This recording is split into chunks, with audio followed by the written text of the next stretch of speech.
Welcome to the motherfucking relay. We're covering today's top boxing news.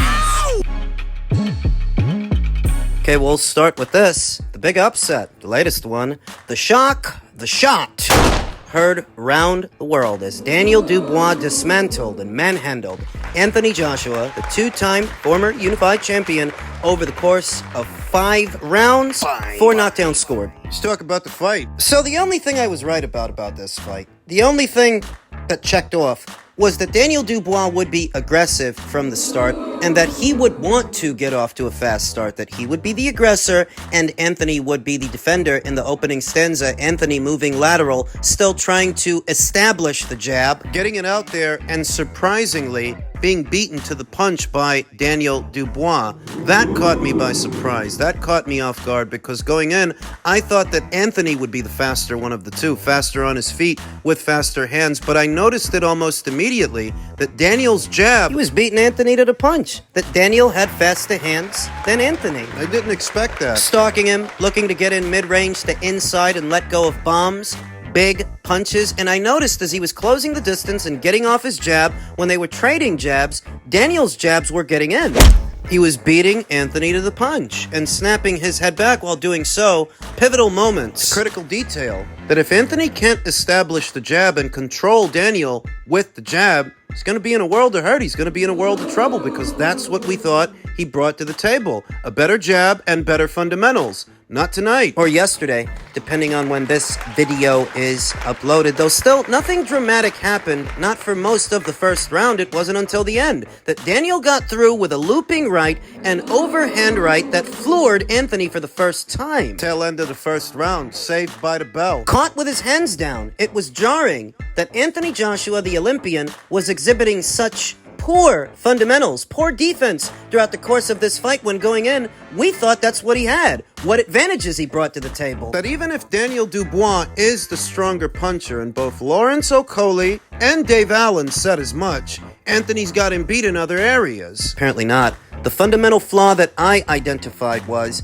Anthony was unable to establish the jab. So if going into this fight, it was pivotal that he established the jab to bring over the other punches, when you fail to do that, the entire plan unravels. As did AJ over the course of 5 rounds where he was knocked down 4 times. Now, one of them could have been ruled a slip, though given how the contest ended, it really doesn't matter, does it? Nope. Even worse is that in the 5th round, where the contest ended, Anthony actually got through with a bomb, hurt Daniel, staggered him, and sent him back. Moving in for the kill, he gets caught. He gets caught with a counter right hand that sends him to the floor, trying to rise to his feet. He was finished. And it was jarring. I felt a wave of second-hand embarrassment that so many people, myself included, going into this contest, could have been so sure that Anthony will stop Daniel Dubois just to see him stopped so abruptly. And thus, I am weary of any Monday morning quarterbacks that might so crawl out of their holes to try to have an I told you so moment when you didn't tell anyone anything. People inside of the boxing sphere and outside of it on the ground level, the fans,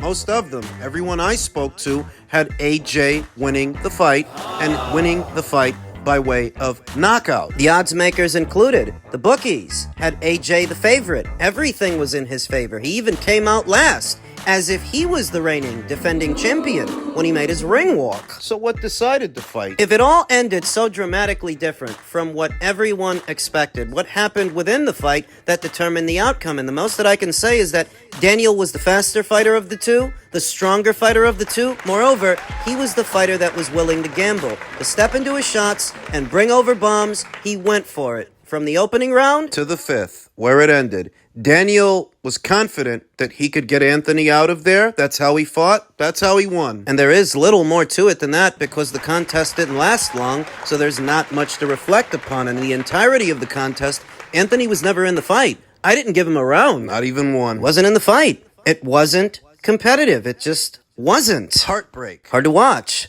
And that's how it was, and that's how it is. There's a little more to it than that. I underestimated Daniel. I think most people did, Anthony Joshua especially. Boxing is a cruel mistress, and the heavyweight division is a lot more spontaneous. There's more room for surprises in the heavyweight division than most other divisions because that's the one division where you're always one punch away from being knocked out in spite of your pedigree and your amateur background and whatever you did up until that point. In the heavyweight division, you're always one punch away from being knocked out. Even in a fight, you're heavily favored to win, so that makes two huge upsets in Anthony Joshua's pro career. Two of them, the Ruiz loss, now this one. Hi, we took a shot at success and we came up short, unfortunately. We rolled the dice, man, for the third time. There's 13 world title fights. Not everyone's been successful, but everyone's been fun and entertaining. We're trying to create history for British boxing, and I think we're doing that. And also, I appreciate all the press, media. The fans aren't here, but I thank them through you guys. I'm sure you guys will let them know that we're appreciating their support. And probably you're asking, do I still want to continue fighting? Of course I want to continue fighting. That's what I said is, we took a shot at success and we came up short. AJ will believe that he can box much better and beat him, but Dubois is going to be full of confidence. And we have to look what happens on December 21st. If Tyson Fury wins or if Tyson Fury loses. But no immediate rush. But I know what AJ's like, and he would love to have another crack at him. AJ will believe that he can box much better and beat him. I don't think he can, not based on what I saw. So when Anthony lost to Andy Ruiz, immediately afterwards, I was confident that he could win a rematch with a few changes to the strategy with respect to Andy Ruiz's counterpunching. He could avenge the loss. This time, however, I'm not convinced that Anthony can win a rematch. So Eddie Hearn made some mention of Anthony having a rematch clause that he will so activate so there can be a second fight and so that he can have a second crack at the apple. But what can he do differently when nothing he did worked? What can he do? Even when he had the guy hurt, he got caught in between. He got countered in between the punches. The guy's faster than you are, stronger than you are. The next time you see him, if you do see him again, he'll be that much more emboldened. Are you sure you want to fight this guy again? He says he wants to fight on. He doesn't want to quit. I don't see him winning a rematch with Daniel based on what I saw over 5 rounds. So the question is, if he's not going to retire and he wants to continue, what fights can he win? To that, Boxing insider Rick Glacier stated, "Stop mind-making future matches for Anthony Joshua, as he should never fight again. He's done, completely shot, has no punch resistance. He should be in the clubhouse permanently. It's called retirement. Start mind-making matches for AJ's conqueror, Daniel Dubois." Is that the way it is? Is Anthony shot? No, I think Rick Glacier's being a Monday morning quarterback because you didn't arrive at that conclusion until the contest was over, and Daniel's not exactly pillow-fisted to where if he lands a hard shot, Anthony's just supposed to take it. He's supposed to just absorb it like nothing happened. Daniel's a hard puncher. What do you expect? Now that Anthony Joshua has lost, there's talk of a second Daniel Dubois fight, but there's also talk of facing Tyson Fury. If he loses to Alexander Usyk and Anthony just lost to Daniel Dubois, then they would be on even terrain, and thus you could make a fight between them. It wouldn't have the same sizzle, the same luster that it had before this weekend's match. Whatever momentum Anthony Joshua amassed just got derailed. And if Tyson Fury gets derailed himself, gets derailed again by Alexander Usyk in December, while they would be on an even playing field, coming from similar circumstances, both coming off of losses, it's not as hot a ticket. Though still a very good one, I think that the British boxing public would still pay to see them fight. Those two facing each other wasn't all about a belt or some belts. It's a domestic grudge match. Thus, you don't need a belt or belts to sell it. You can still sell it, but you'd be doing so with the understanding that neither one of these two guys is either the number one or number two guy at the weight. Not if AJ just lost and Fury follows him and he loses too. Though you could do it.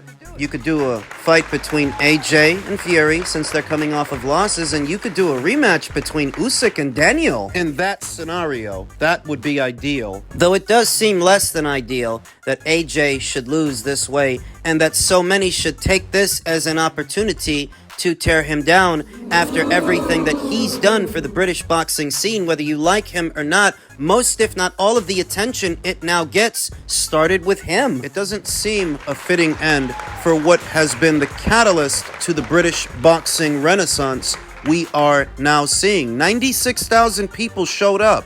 Why do you think? Why do you think that is? Are you gonna pretend it's got nothing to do with this Anthony Joshua character, that it was Daniel? The guy everybody was favoring to lose. The odds makers, the fans, the people in boxing. You'd have to either be playing dumb or actually be dumb to pretend that Anthony isn't responsible. He's given so much to that boxing scene, and the money that now flows through it, all of that started with him. But alas, the grim specter of Anthony Joshua crawling across that canvas, not being able to rise to his feet after 4 knockdowns. Falling over, there is an inconvenient truth to Rick Glacier's assertions. What fights can Anthony win if he couldn't win this one that he was so widely favored to win? Against a fighter that he was widely favored to beat. Yes, Daniel's a strong puncher, but so is Zile Chang, and so is Martin Bakole. That if you put Anthony in the ring with those fighters instead of Daniel again, how do we know the same thing doesn't happen? They're going to be just as emboldened by Daniel's victory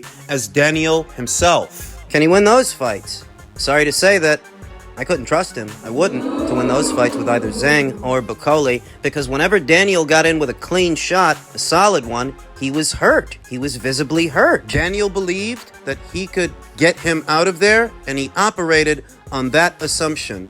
Those fighters will too. They're going to step to him, and they're going to squeeze him. They're going to put pressure on him, operating on the assumption that all they got to do is get in with one good one, and they'll get him out of there. I obviously don't like how he handled the pressure from Daniel Dubois. How would he handle the pressure from them? Because they're gonna put it on him. I'm an old cynic. I'm a realist. Been a supporter of Anthony Joshua for a long time now, but reality takes precedent over fandom, fanaticism, wide-eyed optimism, as you would have to be a wide-eyed optimist to favor Anthony Joshua to beat Daniel or Zhang or Martin. Sorry, but I don't. I already thought those were risky fights for Anthony. They're even riskier, much riskier now.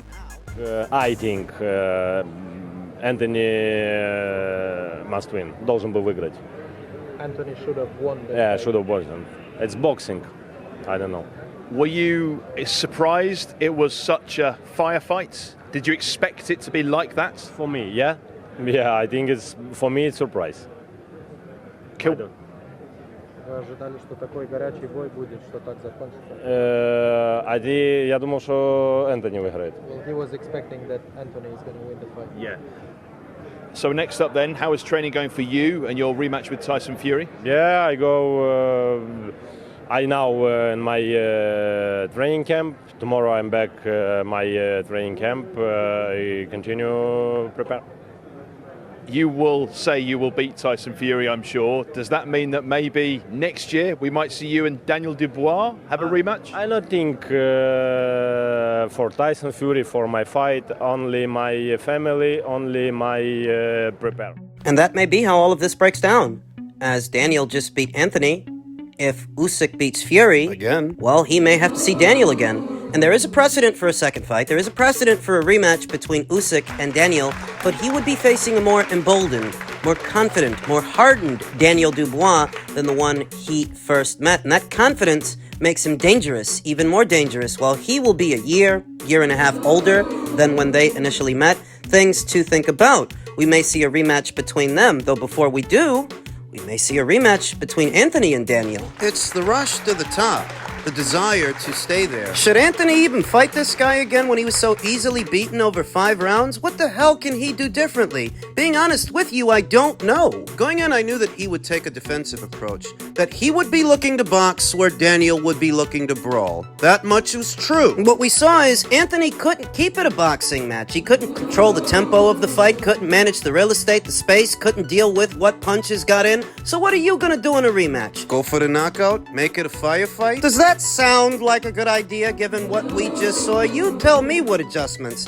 Anthony can make when he tried to use the jab. He tried to establish it. He couldn't. Rick says this guy should retire. Anthony says he's not going to. So what fights can he win? What fights can you trust him to win? He's in a rebuilding stage now. Rebuilding process, trying to pick up the pieces. So if it were Anthony versus Joe Joyce, Or Anthony versus Tony Yoka. Could maybe win those fights. A fight with Guido Vianello, that caliber of fighter, he could probably beat him. And F.A. Ajagba, but those are not the fights that people have in mind for him. Those are not the guys that are lined up. They're talking Fury, they're talking Daniel. They're talking. So much of Turkey's plans for today's heavyweight division going in seem to rely upon Anthony Joshua's revival and his drawing power that isn't rivaled by anyone else's, not at heavyweight. He's the draw, he's the cash cow, or he was. The centerpiece. Without him, you wouldn't have got 96 or 98,000 people into Wembley Stadium the way that you did. But now that he's faltered again, this is his 4th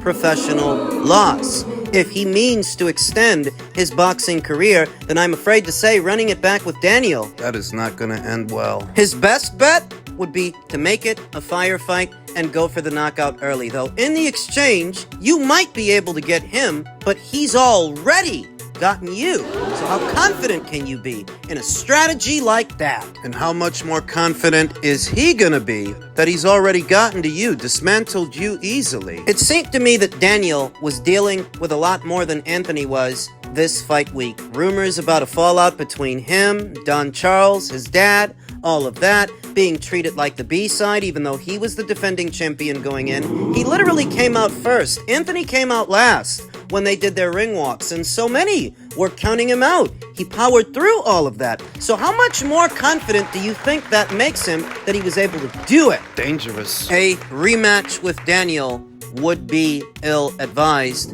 but then again, so is taking punches to the head as a profession. These are the risks you take. Is Anthony really going to try to run it back with this guy? Because this guy might end him, may end his boxing career. There's a new sheriff in town. And I'm no Monday morning quarterback. I don't dodge my comeuppance. I didn't see this coming. I never expected that Daniel would do that to Anthony. Seen this before in previous eras of boxing in the heavyweight division when Lennox Lewis was beaten by Oliver McCall, who he was so heavily favored to beat, and Hasim Rahman, who stopped him violently. That same year, he got his revenge. That same year, Lennox ran it back and got his revenge. But do you really get the sense that Anthony can avenge this loss? Right away, immediate rematch, activate the clause. Heavyweight division is full of surprises, so you can't rule anything out. How many people counted Daniel in? That we should now count Anthony out? Shook the world of boxing and everything we think we know, we thought we knew